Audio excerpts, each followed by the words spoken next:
ಮುಂಬೈನ ಡಿವೈ ಪಾಟೀಲ್ ಸ್ಟೇಡಿಯಂನಲ್ಲಿ ನಡೆದ ಆಸ್ಟ್ರೇಲಿಯಾ ಮಹಿಳಾ ತಂಡದ ವಿರುದ್ಧದ ಮೊದಲ ಪಂದ್ಯದಲ್ಲಿ ಭಾರತ ಮಹಿಳಾ ತಂಡ 9 ವಿಕೆಟ್ಗಳ ಭರ್ಜರಿ ಜಯ ಸಾಧಿಸಿದ್ದು, ಈ ಪಂದ್ಯದಲ್ಲಿ ಟಾಸ್ ಗೆದ್ದ ಟೀಂ ಇಂಡಿಯಾ ಬೌಲಿಂಗ್ ಆಯ್ದುಕೊಂಡಿತ್ತು. ಅದರಂತೆ ಮೊದಲು ಬ್ಯಾಟ್ ಮಾಡಿದ ಆಸ್ಟ್ರೇಲಿಯಾ ತಂಡವು ಟಿಟಾಸಾದು ಅವರ ಮಾರ್ಕ್ ದಾಳಿಗೆ ತತ್ತರಿಸಿತು. ಪರಿಣಾಮ 19.2 ಓವರ್ಗಳಲ್ಲಿ ಆಸ್ಟ್ರೇಲಿಯಾ ತಂಡ 141 ರನ್ಗಳಿಗೆ ಆಲ್ಔಟ್ ಆಗಿದೆ. ಭಾರತದ ಪರ ಟಿಟಾಸಾದು 4 ಓವರ್ಗಳಲ್ಲಿ ಕೇವಲ 17 ರನ್ ನೀಡಿ 4 ವಿಕೆಟ್ ಕಬಳಿಸಿ ಮಿಂಚಿದರು. ಇನ್ನ 142 ರನ್ಗಳ ಸುಲಭ ಗುರಿಯನ್ನು ಬನ್ನತ್ತಿದ ಟೀಂ ಇಂಡಿಯಾಗೆ ಸ್ಮೃತಿ ಮಂಧಾನ ಉತ್ತಮ ಆರಂಭ ಒದಗಿಸಿದರು.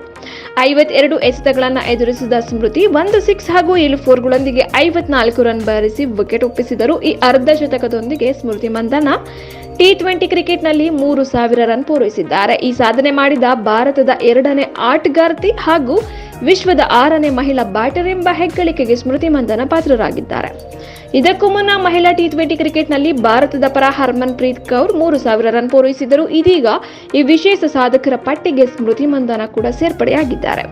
ಇನ್ನು ಈ ಪಂದ್ಯದಲ್ಲಿ ಸ್ಮೃತಿ ಮಂಧಾನ ಹಾಗೂ ಶಫಾಲಿ ವರ್ಮಾ ಬಾರಿಸಿದ ಅರ್ಧ ಶತಕದ ನೆರವಿನಿಂದ ಟೀಂ ಇಂಡಿಯಾ 17.4 ಓವರ್ಗಳಲ್ಲಿ 1 ವಿಕೆಟ್ ನಷ್ಟಕ್ಕೆ 145 ರನ್ ಬಾರಿಸಿ ಭರ್ಜರಿ ಜಯ ಸಾಧಿಸಿದ್ದು, ಈ ಮೂಲಕ ಆಸ್ಟ್ರೇಲಿಯಾ ತಂಡವನ್ನು 9 ವಿಕೆಟ್ಗಳಿಂದ ಬಗ್ಗು ಬಡಿದು ಶುಭಾರಂಭ ಮಾಡಿದೆ.